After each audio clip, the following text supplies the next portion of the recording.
A lot of people want to know, what is the Bible?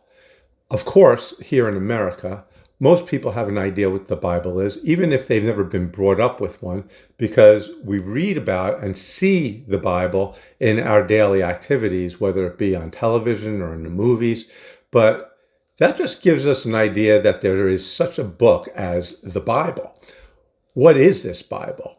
Well, the obvious answer is it's the sacred book of Christians. It'd be similar to saying, what is the Quran? Well, it's the sacred book of Islam. Or what is the Torah? It's the sacred book of the Jews.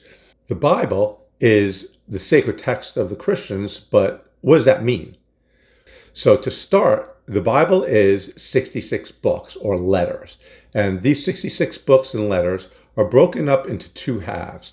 The first part is called the Old Testament. The second part is called the New Testament. The Old Testament is the same as the Jewish Tanakh, the Jewish Holy Scriptures. The second part, the New Testament, is specific to Christians. The Old Testament in Christianity is made up of 39 books. The New Testament is made up of 27 books and letters. So as we look at all that, we recognize that there's a division in both the Old Testament and the New Testament. So looking at the Old Testament, we see the first part, which is the first 5 books, called the Torah or the law. Then we see the history, which tells us the stories of the Jewish people.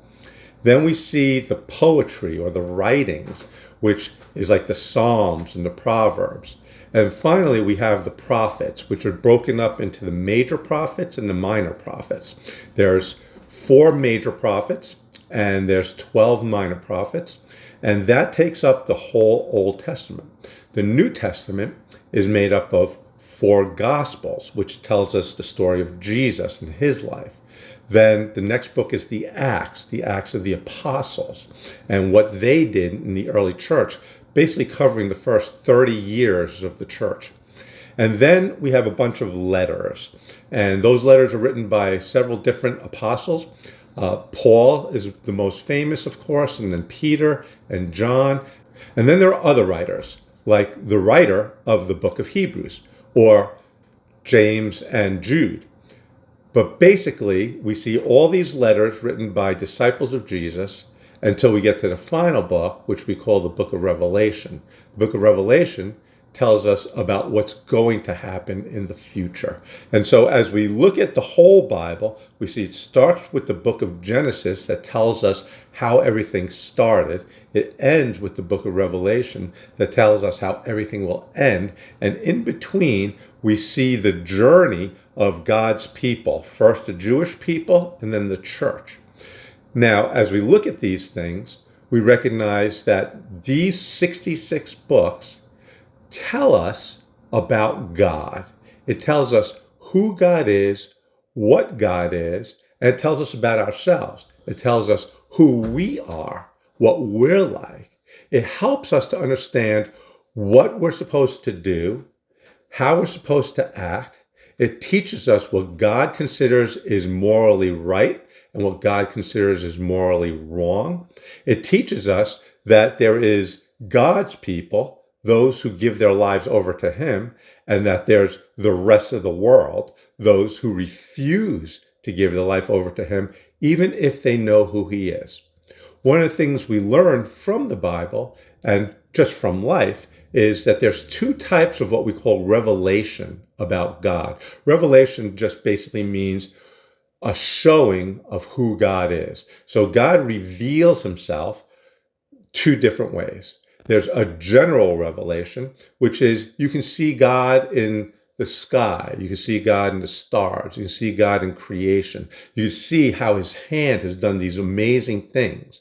You can see how God has created the human body in this precise way where the eyes and the brain and the ears and the mouth all work together with the hands and the feet and the body, cells and blood pumping, nerves feeling. And what we recognize is this beauty of what God has created within the human race, within animals, within nature, out in space. And we see that God is a great creator. So that's what we call general revelation, when we recognize God just from the things he's created.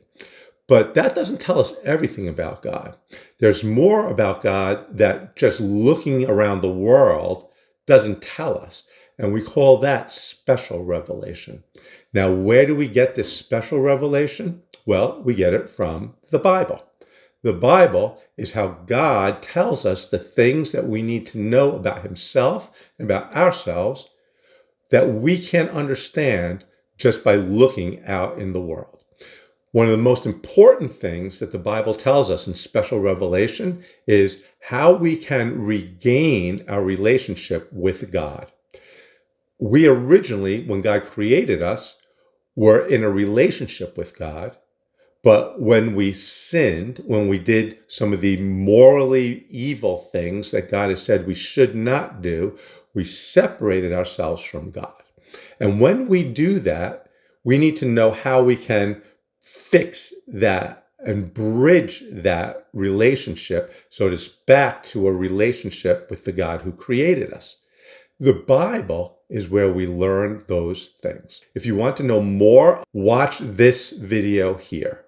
Thank you so much. God bless you.